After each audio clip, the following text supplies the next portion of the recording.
Mga mens, sa mundo ngayon, ang sukatan ng lalaki kadalasan pera, lakas,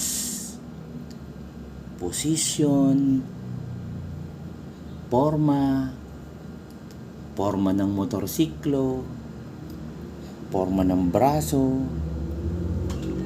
Pero sa Diyos, puso ang tinitignan.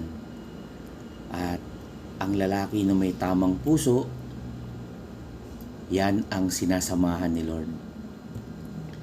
At tandaan nyo to mga mens, mas mabangis ang lalaking kasama si Lord kaysa lalaking malakas pero mag-isa. Si David, lumalaban pero marunong umamin. Hindi perfect, nagkamali siya, nadapa, pero bakit sinamahan ni Lord?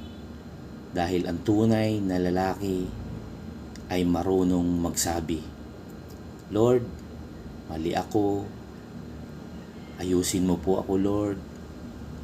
Hindi nagtatago, hindi nagyayabang, kundi umaahon. Ang lalaking may humility ay ang lalaking sinasamahan ni Lord. Si Joseph, tinapon ng mga kapatid niya sa butas, binenta para maging alipin, pero di nagbitaw sa panalangin. Iniwan ng pamilya, trinaydor ng kapatid, naging alipin, nakulong pa kahit walang kasalanan. Pero bakit si Joseph laging may nakasulat sa Bible na and the Lord was with Joseph?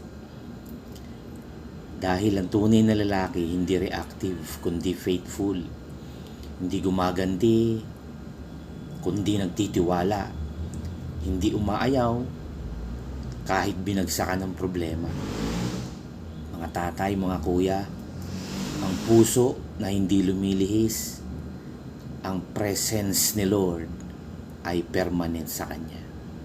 Si Moses, hindi magaling pero handang sumunod, insecure, takot, pero nilapitan ni Lord. Bakit? Dahil si Lord hindi naghahanap ng magaling, hindi naghahanap ng mahusay, naghahanap si Lord ng handang sumunod. Mga tatay, mga kuya, tandaan niyo to. Si Lord ang nagpapagaling sa hindi magaling. Si Lord ang nagpapalakas sa mahina. Si Lord ang nagpapatalino sa walang alam. Obey first, power follows. Si Gideon, duwag sa simula, pero diretso sa Lord. Nagtatago si Gideon habang nagtatagpas ng trigo, pero heart niya sincere. Hinahanap talaga si Lord.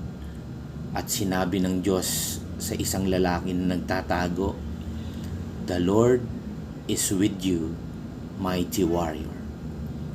Mga kuya, mga tatay, minsan baka feeling mo duwag ka, pero si Lord nakikita ka bilang mandirigma. Hindi base sa ginagawa mo, base sa puso mo. And si Daniel, sa buong sistemang corrupt, siya lang ang may integrity. Parang sa atin ngayon, sistemang corrupt. Pero habang ang lahat ay lumuluhod sa hari, habang ang lahat ay sumusunod sa mga mataas, isa lang ang tumayo nung panahon ni Daniel. Habang lahat nagko-compromise, isa lang ang nagpipray 3 times a day.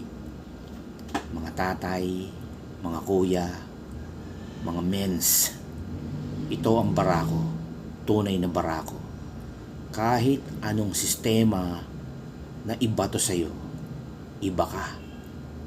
Hindi ka basta sumusunod. Sumusunod ka lang sa sistema ng Diyos. Yan ang puso na sinasamahan niya. Mga tatay, mga kuya, mga mens, hindi mo kailangang maging perfect. Hindi mo kailangan maging mayaman. Hindi mo kailangan ng mali-maleta. Hindi mo kailangan maging malakas. Pero, kailangan mo to. Ito ang very need mo. Pusong totohanan. Pusong nagbabalik sa Lord. Pusong handa para sa Lord. Pusong tumatayo. Pusong tumitindig para sa Lord. Yan ang puso ng isang man of God na sinasamahan ng Diyos. At pag sinamahan ka niya, kahit anong bagyo, hindi ka mabubuwal. Tandaan, tatay, kuya, men look at the outside, but God looks at the heart. And a man with the right heart is a man God will fight for. Ito po ulit si Kuya Elro na nagpapaalala, ang Diyos ay galit sa mga taong merong ibang dinidiyos.